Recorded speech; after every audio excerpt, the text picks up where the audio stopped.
यार ये नए आ रहे कि भाई बाहर अंदर बाहर हो रहे हैं। ठीक है, तो P implies Q में वही P और Q की जगह आपको बदल देनी है। कन्वर्स में, कन्वर्स से नाम ही क्लियर है, इनवर्स कुछ अलग चीज है। इनवर्स जो है वो कुछ अलग चीज है। तो इनवर्स के लिए P implies Q का जो कन्वर्स है वो तो ये हो गया। इसका जो इनवर्स है, तो P implies Q में P की जगह इनवर्स डाल दो, Q की जगह उसका सॉरी इनवर्स नहीं, नेगेशन कर दो। P और Q अपनी जगह पे रहेंगे और आपको उसका नेगेशन। और कॉन्ट्रा पॉजिटिव तो बता ही दिया है कि सबसे पहले नेसेसरी कंडीशन Q का नेगेशन इम्प्लाइज, तो तीनों में, और P का नेगेशन तीनों में ये तो है कि कंडीशनली बनेगा। कन्वर्स, कंडीशनल का कन्वर्स कंडीशनली स्टेटमेंट होगा। तो बस P और Q को आपको एक्सचेंज करना है। इनवर्स में P और Q का नेगेशन, कॉन्ट्रा पॉजिटिव में Q का नेगेशन इंप्लाइज P का नेगेशन। याद रखना, ठीक। जैसे इसका कॉन्ट्रा पॉजिटिव चाहिए तो अच्छा, ये जो स्टेटमेंट है बड़े ध्यान से समझिएगा इसको, बट ऐसे इसने एक्सप्लेन किया है। If x is equal to 5 and this then this, तो इसको मैंने बोला P, मतलब x इज इक्वल टू 5 को बोला statement P, y is equal to -2 को बोला Q, और इसको बोला R, x - 2y is equal to 9 को। तो ये क्या लिखा है, if P and Q implies R। फिर से एक बार मैं बोलना चाहूंगा, ये लिखा हुआ है P and Q implies R, क्या ऐसा लिखा हुआ है क्या? ये कौन सा x इज इक्वल टू 5, ये y is equal to something, ये x - 2y is equal to 9 something, ये आपसे बोला गया है। इसका क्या क्या पूछा है आपसे, कॉन्ट्रा पॉजिटिव। इसका कॉन्ट्रा पॉजिटिव लिखना है तो negation of R implies negation of P and Q। ठीक है, तो ये अलजेब्रा वाला पार्ट बड़ा आसान है इसका। तो इसका नेगेशन हम जानते हैं, नेगेशन ऑफ P और नेगेशन ऑफ Q। तो इसका नेगेशन हो गया इफ x - 2y, डेटा थोड़ा इधर उधर हो सकता है, देन नेगेशन ऑफ P मतलब x नॉट इक्वल टू 5, और ये जहां क्या था y is equal to something था, तो y is not equal to that thing. ये आपका नेगेशन हो गया। देखो वही है क्या, if this is not equal to then x not equal to 5 और y is equal to not equal to -2। देखो वही आ गया क्या, बोलो। Yes sir. ठीक है, अच्छा ये Yes. डुअलिटी वाला जो अभी हमने देखा था ना, देन ये अब खुद Yes. से क्वेश्चन कर लेना है, ठीक है। Yes, sir. ओके,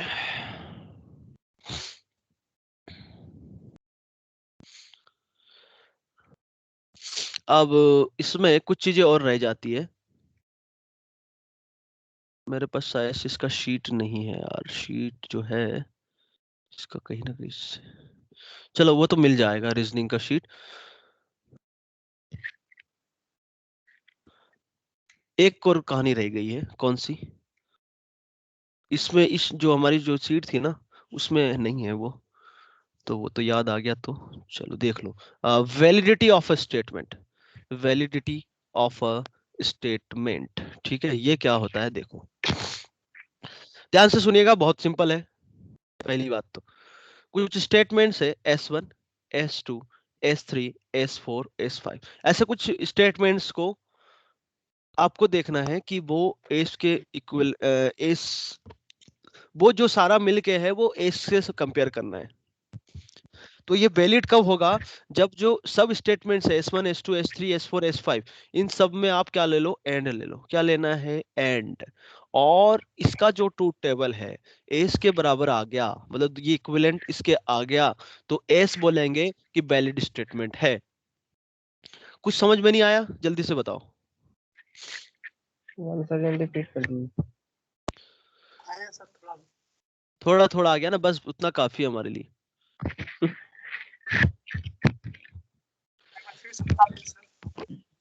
हाँ, एक एक बता रहा हूँ। अरे इसमें मैं आपको क्वेश्चन बताता ना तो और बेटर रहता। लेक्चर बना के डाल दीजिए इसका रीजनिंग का Yes, sir. Question sir. नहीं नहीं, आपको शीट प्रोवाइड करूंगा, वही सॉल्व करना। सर इसमें सभी टॉपिक इम्पोर्टेंट है सर, जे एडवांस के लिए सभी टॉपिक। हाँ, इसका मेंस पे क्वेश्चन आता है। सर एडवांस में कोई क्वेश्चन नहीं आएगा मैथमेटिकल रीजनिंग से? हाँ नहीं आएगा। अबे बोर्ड वोर्ड में स्कूल में तो पूछेंगे ना, ऐसा नहीं कि छोड़ दिया हमने। ठीक है। 11th का तो चला गया। fourth। अरे यार मेरे पास शीट मिल नहीं रही है। चलो रहेगा, नहीं मिल रही है तो देखेंगे फिर। सर यहाँ पे एग्जांपल है सर। कहाँ इसमें है क्या, कहाँ है? If it rains, crops will be good. If it did not rain, therefore the crop were हाँ not हाँ, good. कहाँ है बताओ। सर मेरे पास सीट है, उसी में है। शीट है तुम्हारे पास, उसमें है, अच्छा।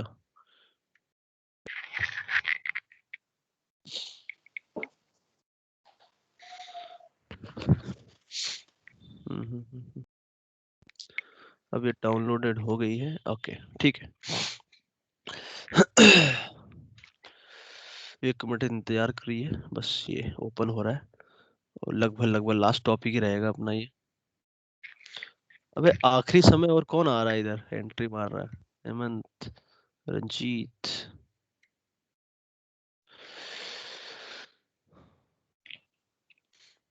अच्छा ये वाली शीट भी मैं शेयर कर दूंगा। सुनो, ये शीट भी मैं शेयर कर दूंगा। ये क्वांटिफायर ना खुद से पढ़ लेना, देयर एग्जिस्ट और ये सब फॉर ऑल, समझ में आ जाएगा। हैं? पैराडॉक्स बॉक्स कहाँ लिखा कर, यहाँ ऐसा कुछ नहीं है इसमें। ये देखो फैलेसी का जो बता रहा था ना, वही मतलब फैलेसी भी बोलते हैं कॉन्ट्रडिक्शन को। लॉ बस सब कुछ सेम ही है इसमें, बस वो जो पहले वाली जो शीट थी उसमें कुछ दे, इसमें और एग्जांपल अच्छे अच्छे हैं, ये एग्जांपल भी लगा लेना। इसमें भी वो तो नहीं दे रखा है, वैलिडिटी ऑफ स्टेटमेंट की दे रखा है, इसमें भी नहीं है। सीधा एग्जांपल करते हैं हम। ये शीट है ना, इसके क्वेश्चन लगा लेना, मैं ये शेयर कर दूंगा आपसे।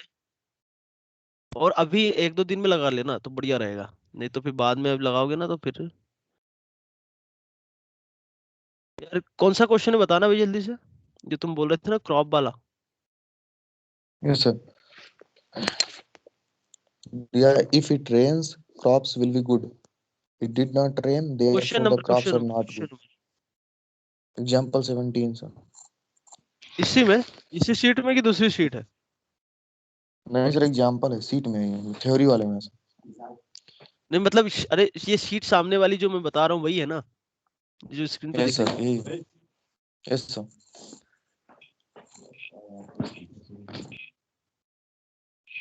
ये भी उसी 20 क्वेश्चन भी उसी टाइप से है।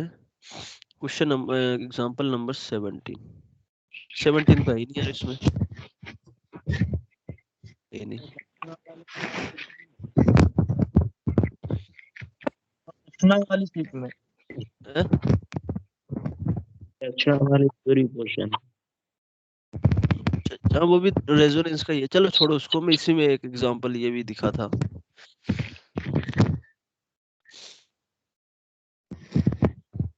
ये वैलिडिटी वगैरह से कोई ज्यादा मतलब क्वेश्चन पूछते नहीं है। यदि मेंस में भी आएगा ना तो मेंस में जो आता है उसी से आता है, अलजेब्रा से, और जो कनेक्टिव्स बताया उसी से, बस नेगेशन ये सब चीजों से पूछते हैं वो, और ज्यादा कोई हार्ड पूछते नहीं है कुछ।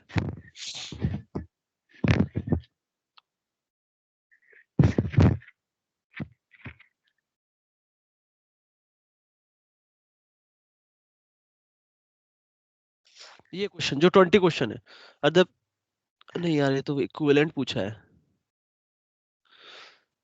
सब करना तो थोड़ा जल्दी, वो स्क्रीनशॉट उस क्वेश्चन का। कौन बोल रहा था भाई, उसका स्क्रीनशॉट शेयर करना अपना, हाँ व्हाट्सअप करना मुझे।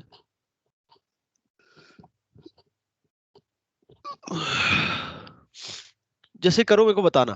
फिर से एक बार बता देता हूँ कि कुछ स्टेटमेंट्स दे रखे हैं, जैसे बोल रहा था ना कि क्रॉप, चलो वो आ जाने दो। स्टेटमेंट 1 2 3 ऐसे कुछ स्टेटमेंट दे रखे हैं, और आपको बताना है कि जो गिवन स्टेटमेंट एस है वो वैलिड है या नहीं है, डिपेंड्स ऑन दिस स्टेटमेंट्स। तो इन सब का एंड जो है वो स्टेटमेंट एस के बराबर आ जाना चाहिए, इसके इक्विवेलेंट आ जाना चाहिए, तो हम बोलेंगे कि स्टेटमेंट वैलिड है, अदरवाइज इनवैलिड। ओके, बस यही वैलिडिटी ऑफ स्टेटमेंट। और एक और चीज कौन सी बच गई है आपकी, क्वांटिफायर्स। क्वांटिफायर्स आप यहीं से पढ़ लेना।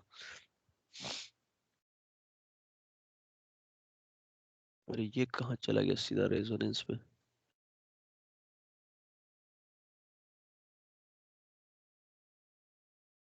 नेगेशन हो गया, क्वांटिफायर्स कहाँ था, इसी में कहीं है ये, ठीक है। देयर एग्जिस्ट फॉर ऑल, यही सब है यार, है ना, आप पढ़ लेना, बहुत हो गया। इससे क्वेश्चन पूछते यस नहीं है, सर बट पढ़ एक लेंगे। भाई व्हाट्सएप किया क्या? इन सबको जल्दी हो रही है टेलीग्राम ग्रुप थोड़ा, में डाल। है? ग्रुप में गया टे- सर, मैथ्स अरे वाले ग्रुप ग्रुप नहीं में। यार, व्हाट्सएप। अच्छा, यहाँ देख लेते ना, सब लोग स्क्रीन पे देख लेते, इसलिए बोल रहा था मैं। चलो ठीक है। सो और दैट जो, फॉलो। हाँ ये जो है ना, क्या बोलते हैं इसको सर सॉरी, इसमें वैलिडिटी ऑफ एन आर्गुमेंट भी दिया हुआ है। हाँ वही वैलिडिटी ऑफ स्टेटमेंट या आर्गुमेंट, एक ही बात है। व्हाट्सएप आया है,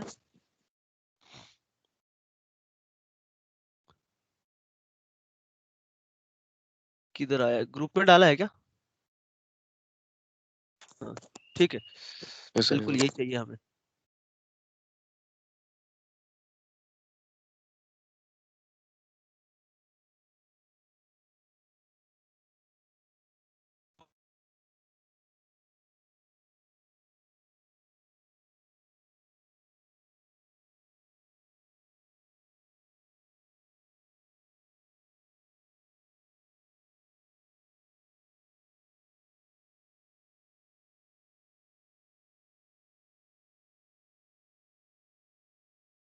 सही। और so that the following argument is not valid if it returns crops, photo खींच के भेजिए क्या?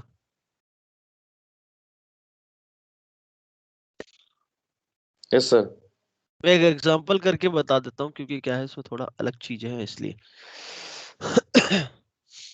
देखो, सुनते जाना। ए, ए, सर वॉइस ब्रेक हो रहा है।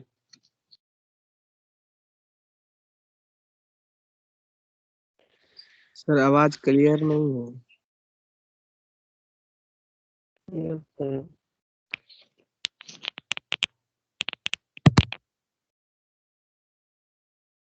लैग हो रहा है सर।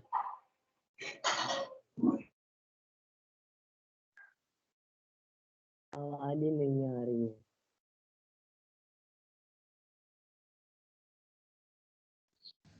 स्क्रीन नहीं दिख रहा है।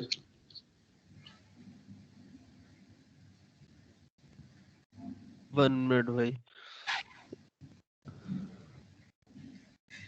Hold on.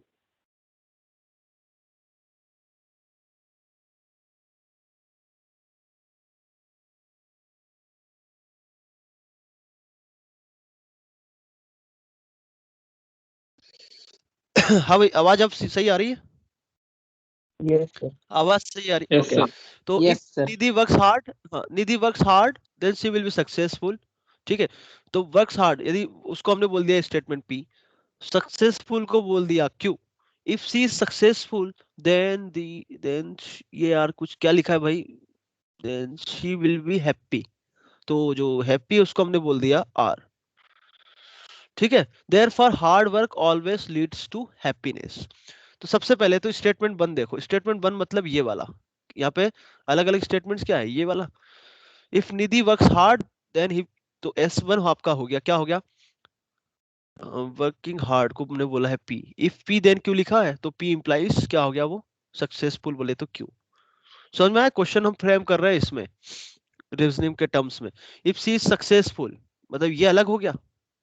If C is successful then, ये देन लिखा है क्या, if C is successful then C will be help happy. Then तो स्टेट, ओके, तो S2 आपका हो गया, इफ सी इज सक्सेसफुल बोले तो Q, then C will be happy, happy बोले तो R, ठीक है। Therefore hard work leads to happiness. तो स्टेटमेंट जो एस है, मतलब इसकी ये वैलिड है नहीं, ये बताना है। Therefore hard work leads to happiness, मतलब हार्ड वर्क जो है P, P implies happiness, that is R। मतलब ये आपसे पूछा गया, लीड्स टू हैप्पीनेस मतलब वही, ये सफिशिएंट कंडीशन हो गई इसके लिए, इस टाइप से। तो बस दोनों का एंड ले लो और क्या, तो पी क्यू, ट्रूथ टेबल बना लो, P Q are.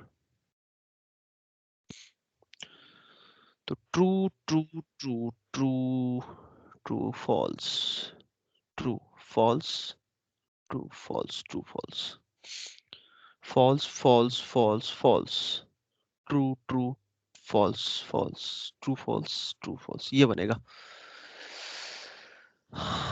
P implies Q हो गया आपका क्या? P implies Q, true, true, ये आपका क्या था? ट्रू फॉल्स, तो false false, true true true true. Q implies R, ये हो गया आपका true false, true true true false, true true. अब बना लेना खुद से है स्टेटमेंट जो, ये तो हो गया ये। इन दोनों में एंड लेंगे हम, वो बात की बात है। सबसे पहले ये बना दे, पी इंप्लाइज आर बना लेते हैं। तो इन दोनों में true true true, true false false, true true true false, ठीक। अब इन दोनों में एंड लेना है, तो एंड लेंगे हम। तो P implies Q and Q implies R, दोनों में एंड लेना है। तो दोनों का एंड हो गया true false, false false false false, true true. तो ये तो बहुत गड़बड़ आ रहा है, P implies R के बराबर ही नहीं आ रहा है। True true true false, true true true false, false true false false. ये तो इनवैलिड आ रहा है, उसमें क्या बोला है उसने? सर पी इम्प्लाइज क्यों आपने गड़बड़ किया है थोड़ा। P implies Q, अच्छा। True true true true true true false false, true false false, false true true, सही तो है? कहाँ गड़बड़ हुआ?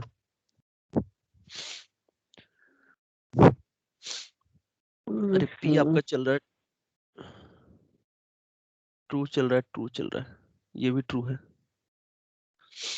Sir P implies R sir at false true. True true true है, ठीक है।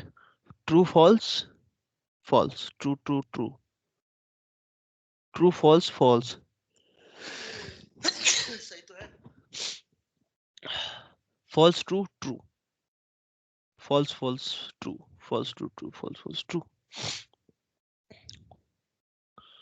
तो वो क्वेश्चन फिर और कुछ बोलना चाह रहा है आपसे।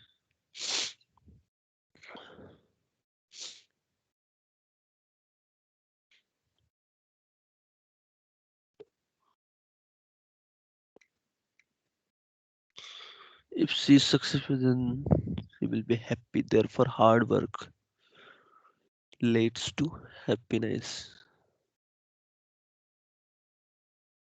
आंसर तो वैलिड दे रखा है इसने, तो दोनों इक्वल आना चाहिए।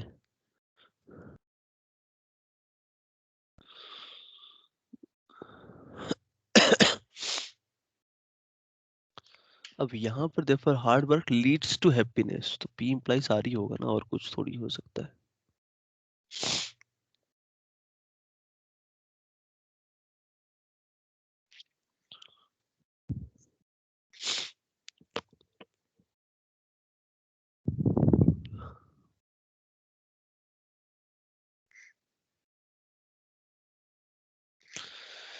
P implies Q, तो सही है, ये भी सही है।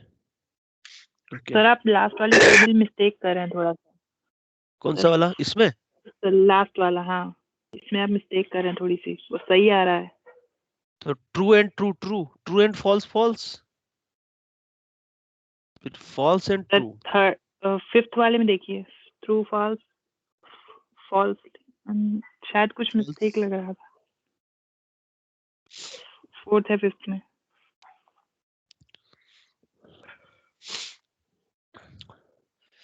अच्छा ये हो गया इसके साथ है ना, तो ट्रू ट्रू ये ठीक है। फिर ये, हाँ ऊपर नीचे तो हो ही गया यार, ये ऐसा। सर दूसरा कलर यूज कर लो। दूसरा कलर, ठीक है।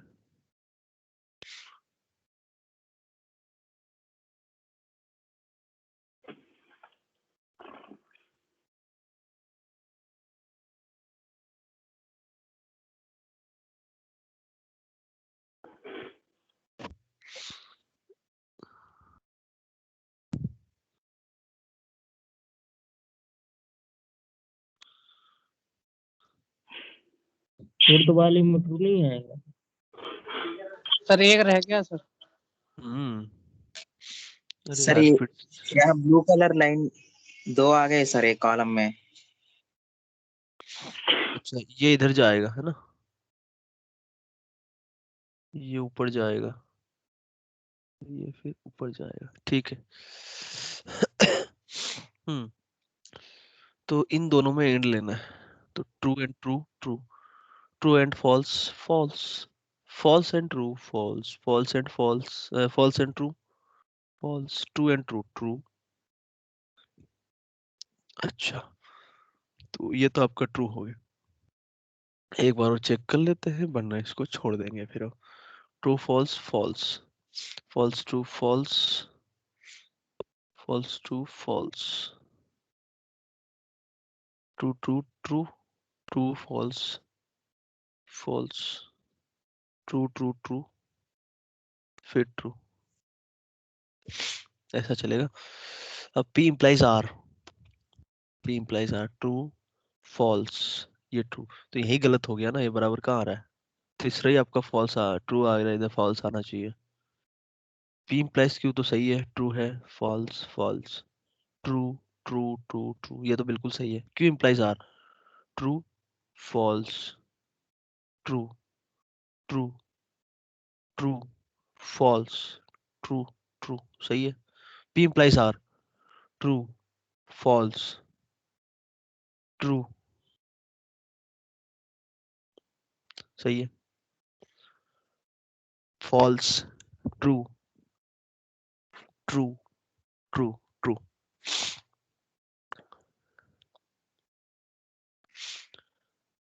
बोलो भाई।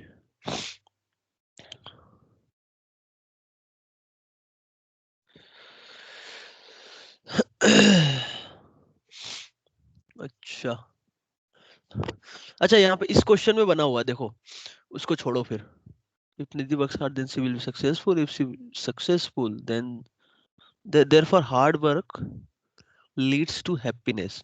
ये P implies Q बोलना, P implies R बोलना चाह रहा है ना, क्यों और कुछ बोलना चाह रहा है? Hard work leads to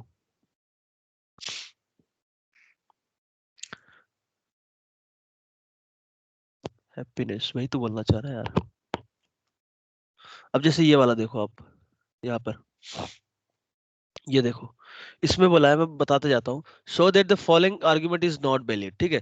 if it rains, देखते जाना, ये लिखा हुआ है if it rains crops will be good, if not the, आगे क्या लिखा है भाई?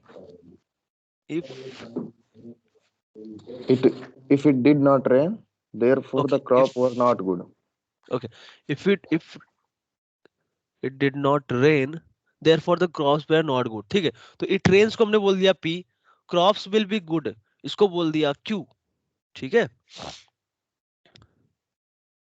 If it did not rain, then the crops were not good. तो स्टेटमेंट वन सबसे पहले देखो, if it rains, crops will be good. तो ये हो गया P implies Q, रेन को क्या बोला हमने? Q, रेन को बोला P, और क्रॉप्स विल बी गुड इसको बोला Q, तो P implies Q हो गया। स्टेटमेंट टू क्या है? If it did not rain, तो P का negation, that is negation P हो गया, समझ में आ गया। और जो स्टेटमेंट ए है वो क्या है? Therefore the crops were not good, तो नेगेशन ऑफ Q है। तो ये वैलिड है या नहीं है वो बताना हमें। तो P Q हो गया, स्टेटमेंट वन हो गया, स्टेटमेंट टू हो गया, ठीक है। तो P implies Q का ट्रूथ टेबल ये लिखा हुआ है, स्टेटमेंट टू नेगेशन P का स्टेटमेंट ये लिखा हुआ है P का, ठीक है। और इसका किसका, S1 और S2 का इंटरसेक्शन क्या हो जाएगा? यहाँ पे देखो S1 और S2 का intersection, true false, false and लेना है ना, तो फॉल्स और फिर फॉल्स ट्रू ट्रू। अब S जो है नेगेशन ऑफ Q ये है, तो S1 एंड S2 क्या इस S के बराबर आ रहा है क्या? बोलो, नहीं आ रहा है, तो ये इनवैलिड हो गया, सो नॉट वैलिड, ठीक है। और इसमें जो गड़बड़ी लग रही है यहाँ पे लग रही है therefore hard work leads to happiness. अब ये P implies Q होगा या नहीं होगा, एक बार इसको चेक कर लेना। यहाँ पे गड़बड़ी हो सकती है कि जो टेबल हमने बनाया है ना इसमें। अच्छा, समझ में तो आ गया वैलिडिटी ऑफ ए स्टेटमेंट क्या होता है? Yes sir. ऐसे ऐसे चेक करना है, ठीक है। जो एस स्टेटमेंट है उसके इक्विवेलेंट होना चाहिए और नहीं होना चाहिए, बस ये है। यदि एस स्टेटमेंट के इक्विवेलेंट है तो वैलिड है, नहीं है तो नहीं है, बस बात खत्म। ओके, अब ये दोनों शीट जो है आपको शेयर कर दूंगा मैं, इससे रिलेटेड जो भी क्वेश्चन है आप वो कर लेना। और दूसरी बात कि ये जो शीट है आपके पास, ये सेकेंड वाली, उसमें एक्सरसाइज 1 और 2 और अटेम्प्ट कर लेना। भाई देखो, इसमें सिंपल क्वेश्चन आता है, बट आपको पढ़ा लिखा होगा तभी, मतलब एलजेब्रा का आइडिया होगा, एलजेब्रा है ना, तभी आप क्वेश्चन कर पाओगे। और तुम जानते हो एग्जाम टाइम पे एक क्वेश्चन कितना इंपॉर्टेंस रखता है हमारे लिए, है ना। आसानी क्वेश्चन आएंगे, एलजेब्रा देख लेना अच्छे से, नेगेशन वगैरह, बस। ओके, ठीक है भाई। तो और किसी को कुछ पूछना सर है? टेलीग्राम ग्रुप में भेज देना। टेलीग्राम में? ओके, ठीक है, ठीक है भाई, टेलीग्राम में सर भेज दो। सर कल एग्जाम है KVPY का। अच्छा